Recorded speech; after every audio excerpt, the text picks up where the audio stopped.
दंडोत प्रणाम. माय बापू, प्रत्येक माणसाला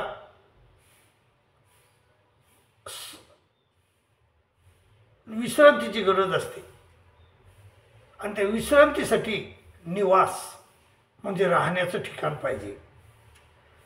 तर राहण्याचं ठिकाण प्रत्येक जीव शोधत असतो. पाखरं देखील घरटे बांधतात राहण्यासाठी, विश्राम करण्यासाठी. तर असं निवास प्रत्येकजण शोधत असतो. पण खरं निवास तर करतात लोक सगळे, घरं बांधतात, पाखरं बी घरं बांधतात, माणसं बी घरं बांधतात. पण ते त्याचं घर खरं नसते, ते काही काळापुरतंच असते.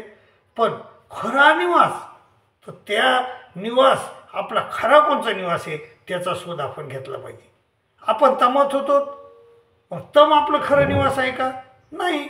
तमातून देखील माया आपल्याला हाकलून देते आणि प्रपंचात लोटून देते. मग आलोच प्रपंचात, मग प्रपंच तरी आपलं निवास आहे का? नाही. प्रपंचात देखील आपल्याला प्रपंचातून देखील महासंहारकाळी पुन्हा तमात नेले जाते. बरं, इथं प्रपंचात राहिल्यानंतर आपण नित्य नरकाला जातो.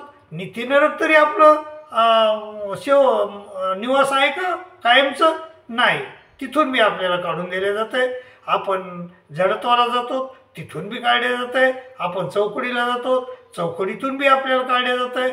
आपण कधी कधी त्या याला जातो, कुठं म्हणजे अवघड्यात जातो, तर अवघडा बी आपलं खरं निवासस्थान नाही. मग आपलं निवासस्थान आपल्याला आजीवाला आहे का नाही खरं निवासस्थान? तर निवासस्थान आहे, परंतु ते निवासस्थान आपल्याला असं आता एखादा फ्लॅट जर घ्यायचा असला तर पैसे खर्चून घेता येते.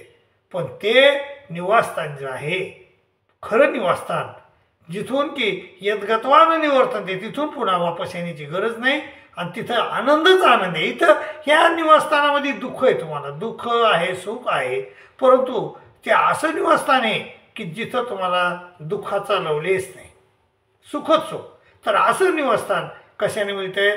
मग ते अस्थिपरीचं आचरण केलं. विकल्पशून्य स्वभाव मात्रे निरालंबी परमेश्वराचं चिंतन करत जर आपण आपल्याला मृत्यू आला तर आपल्याला परमेश्वर सुखी श्रीमंताच्या घरी जन्म देतात आणि तिथून 12 वर्षांना काढून घेऊन जातात. आणि मग 12 वर्षांना काढून घेऊन गेल्यानंतर परमेश्वर आपल्याला अप्रोक्ष ज्ञान देतात, सामान्य देतात, विशेष ज्ञान देतात आणि आपल्याला त्याच्या स्वरूपी लीन करून घेतात. आणि ते स्वरूप परमेश्वराचं ते खरं आपलं निवासस्थान आहे. ते यद्गत्वानं निवर्तनते तर धाम परम, ते परमेश्वराचं धाम. तिथून आपल्याला जर गेलो त्या निवासस्थानी तर आपल्याला पुन्हा वापस येण्याची गरज नाही. म्हणूनच 9व्या अध्यायामध्ये श्रीकृष्ण महाराज राजविद्या सांगतात आपल्याला. राजविद्या, राजगुह्य नाम सांगतात त्याच्यात.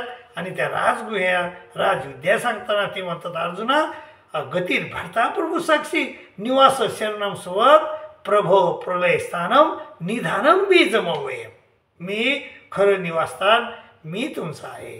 परमेश्वर आपलं खरं निवासस्थान आहे बाई बाबो. आणि म्हणून आपलं खरं निवासस्थान शोधून काढण्याचा प्रयत्न करा. त्या निवासस्थानापर्यंत जाण्याचा प्रयत्न करा. आणि ते निवासस्थान एकदा त्या निवासस्थानाची आपल्याला प्राप्ती झाली की पुन्हा ह्या दुःखरूप संसारामध्ये, दुःखरूप निवासामध्ये याची गरज पडणार नाही तुम्हाला. म्हणून परमेश्वराला शरण जा आणि परमेश्वराला शरण जाऊन परमेश्वराला मनीतलं करा आणि आपलं खरं निवासस्थान शोधून काढा आणि त्या निवासामध्ये सुखानं राहा. दंडोत प्रणाम.